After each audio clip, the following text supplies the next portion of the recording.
Hey, what's going on, guys? It's me again, and here's another update on the 1964 Dodge Custom 880. Today it's going to be a install of the double roller timing set. So before we can install the double roller timing chain, I'm going to be uninstalling the current chain as of now, and the center bolt that's on the cam gear here, or sprocket, is a 5/8.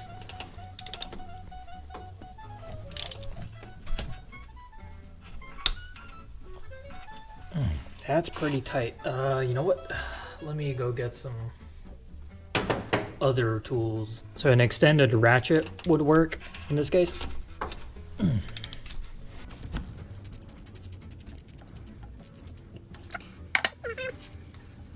I'm gonna take off the oil slinger off.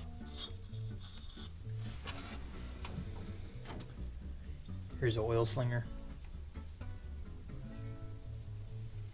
And proceeding to take off the cam sprocket bolt.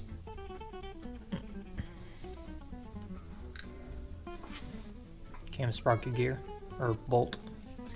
There should be a washer on this. There it is. It was just stuck on there like that. Doesn't really feel like it's moving. And I'm prying very lightly. Oh, there you go. That kind of moved.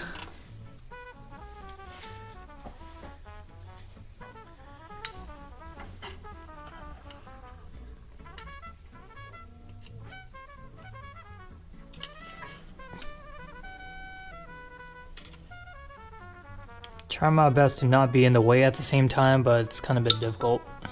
Here's your cam sprocket, denoted by, or this one's marked DPCD right there. It's kind of hard to make out, but you can kind of see it. Here's your roll timing chain. Now we're gonna get the crank gear, or crank sprocket, excuse me. So whatever you do, do not bump any of the cam and the crank out of phase. Otherwise, you're gonna have to degrade the camshaft and both the crankshaft. Not fun. I'm going to be pouring some leftover 10 weight 30 oil on the shaft so that the cam gear, or I mean the crankshaft gear, could come out a little bit more easier. And there you have it, your grungy timing set is removed. Now we're going to be installing the brand new double roller timing set.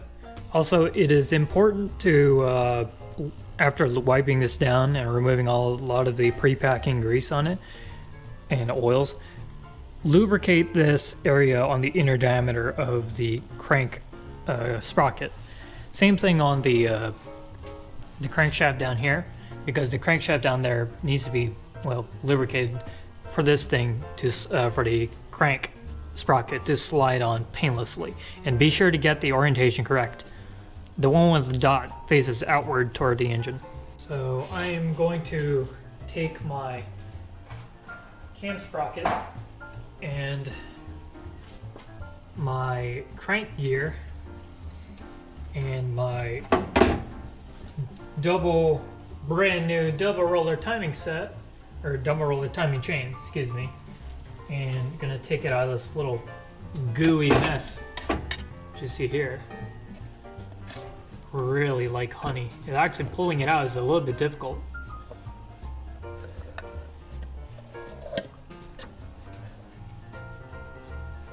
It's completely covered in this stuff. So I do have a catch band down below to catch the residual what is it, oil stabilizer.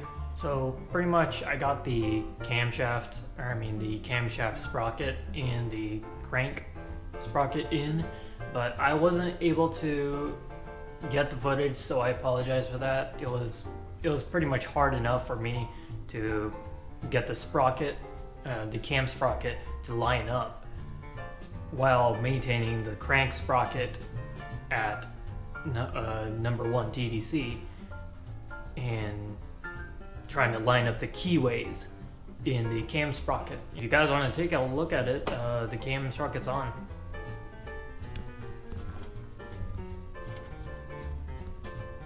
So there's that keyway that I was trying to line up. It was not fun, especially from up here. I can't really see anything. Crank sprockets. So yeah, you can imagine how kind of hard it is to line up the cam sprocket keyway when you're standing from up here carrying the entire sprocket in and out and trying to line it up. Keyway dimple is at the top, if you can see that right up there, right here. So that's pointing to the top, so that's good. Meaning I haven't bumped the timing too far out of whack. And there's the dimple right there, my light shining on it. And that dimple right there is pointing up also. So I'm gonna start torquing down the cam sprocket, and that is 35 foot-pounds. The comparison with the before and after with this new chain and the old chain is day and night. I mean, I'll leave a overlay of the old chain versus the new one.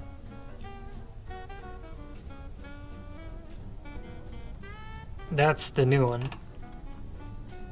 The chain barely moves on this end over here. And I'll leave a kind of like a before and after shot. And whoa! See that? Yeah, I think that's not how it should be. Yeah, look at that. It just kind of opens up here. Can you see that? Up here. Yeah, I wouldn't be surprised at all if this jumped. Holy Jesus. What is that? Next, I'm gonna put the oil slinger on.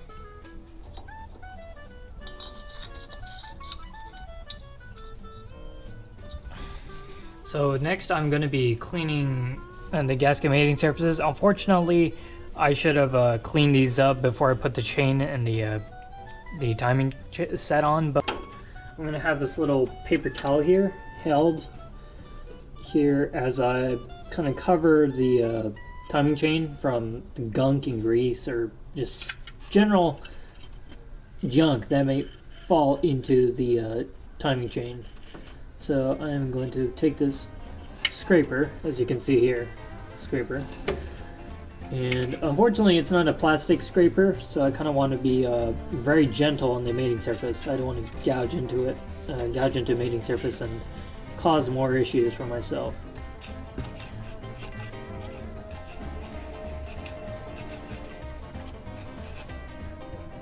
Here, preparation is key. You do not want to rush removing the gasket, or removing what's left of the gasket material here. So pretty much I'm going to be doing this and clean up all the gasket mating surfaces, and then I'm going to put the timing cover back on. So I took the wire wheel to the timing cover, and this is pretty clean. I left some spots, kind of like there's some pitting there, but it's alright. Yeah, so okay, so like this area here, I kind of left it alone because I believe the gasket kind of needs some sort of roughness to adhere to the surface of this timing cover.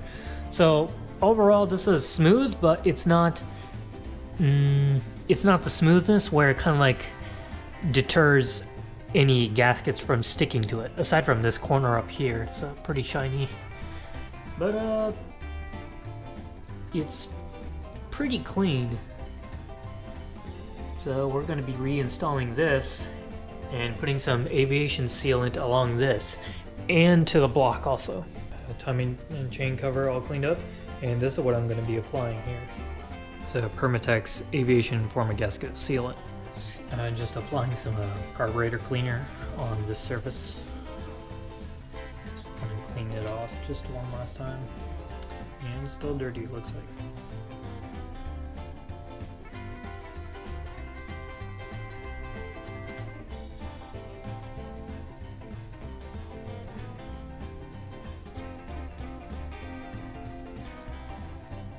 The light coat is all you need. You don't need to drown it in the sealant.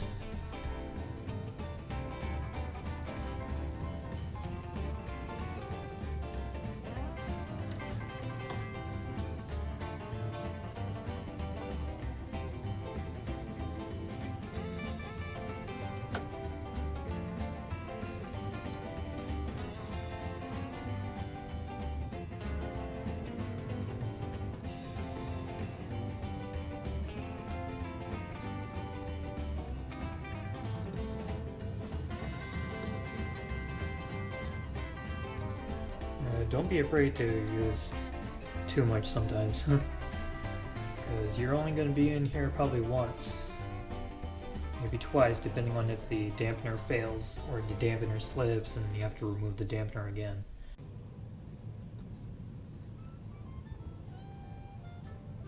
That looks pretty good. Gonna give it probably like a minute or two, excuse me. And we're going to apply it to the other gasket surface.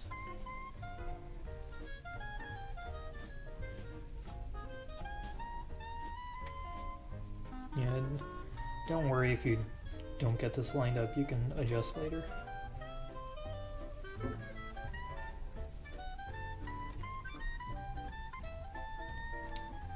This $16 gasket set better be worth it, Mr. Gasket.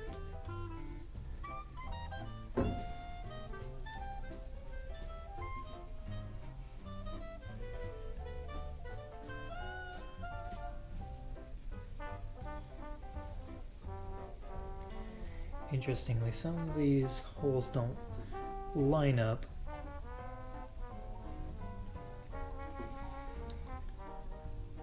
The gasket is on, and for more or less the bolt holes are lined up. So we're gonna apply the sealant on the block next. I'm gonna take some paper towels and cover the timing chain down there. Preferably you'd like something that's lint free, and paper towels aren't one of them. So do be cautious, I guess.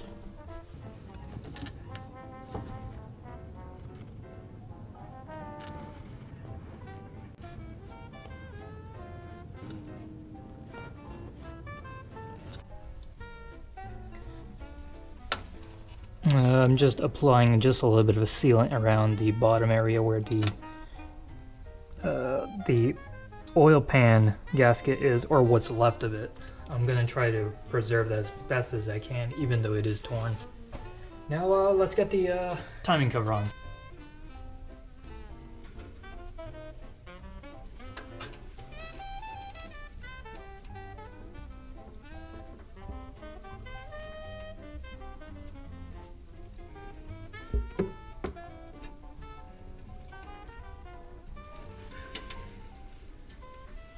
And just like that, it looks like we're almost in. We just need to attach 2 bolts just to keep it seated. So you guys may be wondering, I think this is a missed opportunity for me to kind of clean up the timing cover a bit and paint it turquoise like the Chryslers do, or the Chrysler paint. But honestly, I'm kind of in a time bind right now. I cannot allocate any more time, as my school semester starts again in January. So that's not a lot of time at all. So I have begun to torquing down some of the bolts on the timing cover, and the 2 bolts that's coming up from the oil pan, those are 15 foot-pounds. Not a lot, so don't crank down on it. Also, not to mention, I believe last video, I believe is part 3, I said that the lower bolts, the lower oil pan bolts that goes into the timing cover is 9/16. I believe I said it was 9/16. Correction, I'm sorry about this. It was 1/2 inch.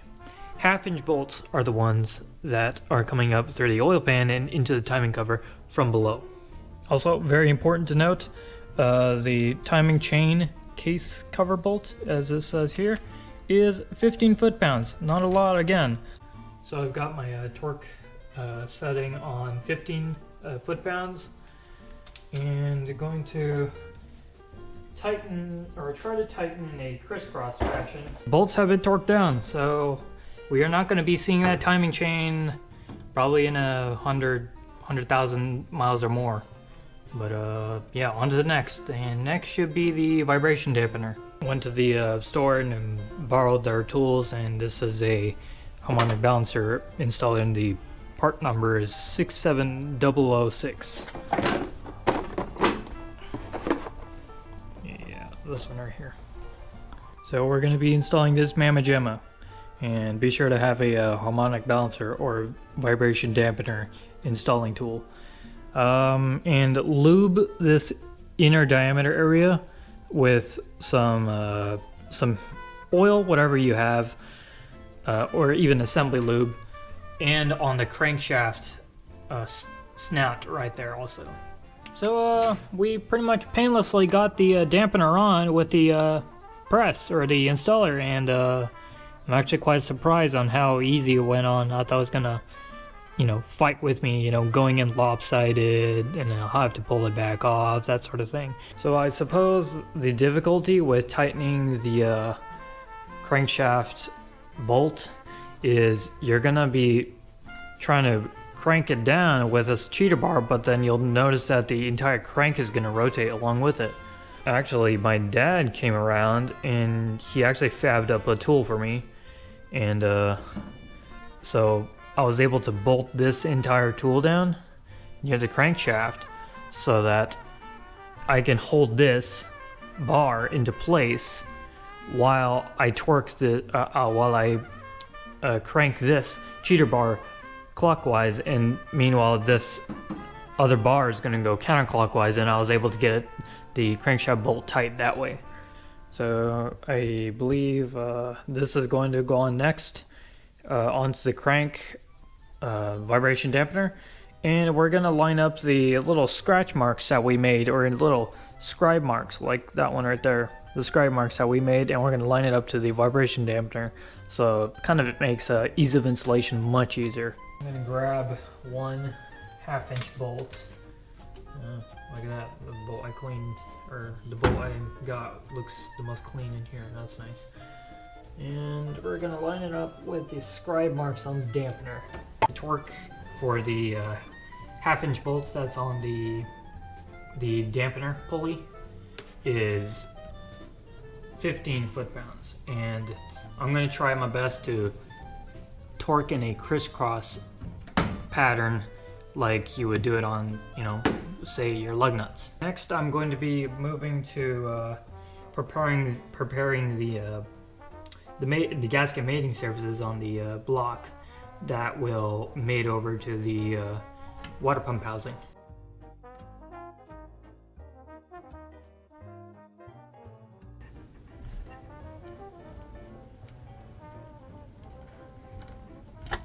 So I have the water pumps housing sitting right here, because honestly I don't want to disconnect the hoses, because that feels like it's going to cause more problems for me. So just gonna have it lay right there while we apply some of this sealant.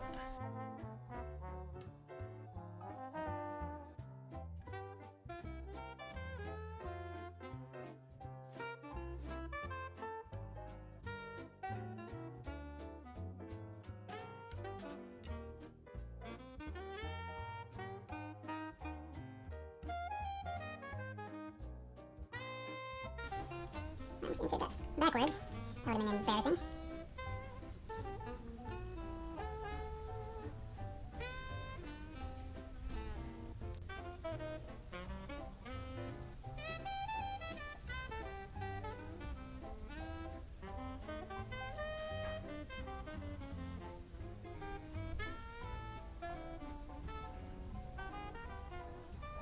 You know, it's a little bit difficult to record and install this at the same time, so I'll kind of cut to the chase on when the housing is attached to the block. I apologize, I kind of got ahead of myself, so I did kind of pretty much put the steering pump, or power steering pump in and I forgot to record, so I apologize for that. So a lot of the hardware is pretty much back in place. The power steering pump is back in place, and I believe one of the last things that we have to put in is the fan clutch, or the fan. And after we put the fan in, we need to put the little the water pump bracket in here as well. So we'll just start by doing the fan. There you go. Your first bolt is on, and it's loosely fitted so that the other bolts can go on. You know, I must say, these pulleys, they work good as a little bolt placeholders.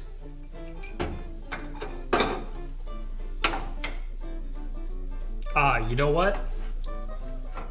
That's a very, very good thing that I completely forgot. The pulley. The pulley's not on. Let's put that on. So let's try that again. So this time, put the pulley on first because I completely forgot about that on the last shot. And the entire fan clutch assembly. And try not to bump the clutch too much, as the clutch will come out of alignment, or I mean the pulley will come out of alignment to the bolt holes to the impeller.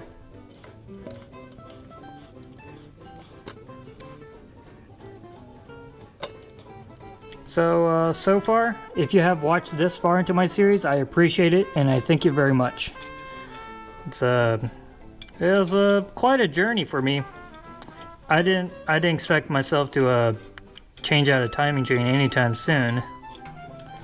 So I'm pretty much on my last bolt, if I can get this in. Your finger dexterity is going to definitely come into play on this one. You know, it just kind of feels so surreal, really. Finally, this engine's getting put back together. And the footage that you guys are watching is roughly 3 weeks of work. Because almost 1 month, because I was being lazy. I'll be honest, I was lazy. And being lazy is kind of an equation that you'll see a lot come into play. And sometimes I was a little bit afraid of touching anything. Like I didn't really want to loosen the cam sprocket before I was made sure I kind of got all the information ready.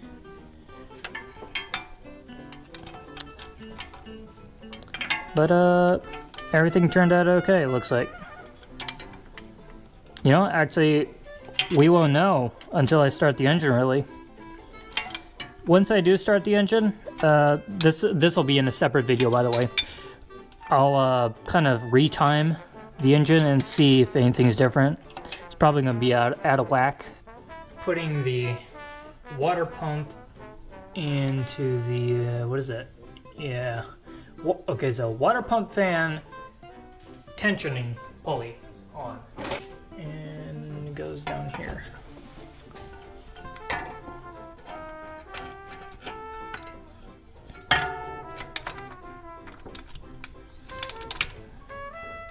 Thankfully that just kind of slides on and just stays there.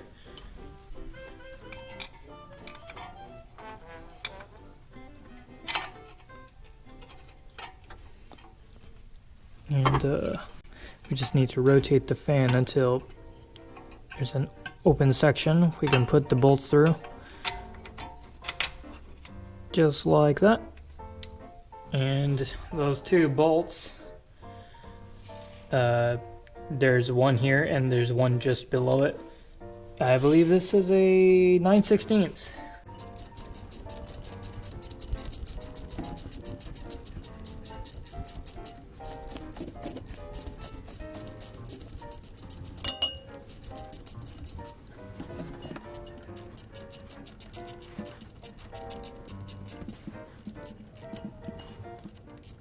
We'll start putting the belts on. Alright, so we're going to be starting on the power steering. Actually, scratch that. We are going to be putting the alternator belts on. I was wondering if I had gotten the wrong one, but nope, just the wrong belt. Now we're going to be getting the other belt on, the last belt on, which is the water pump belt.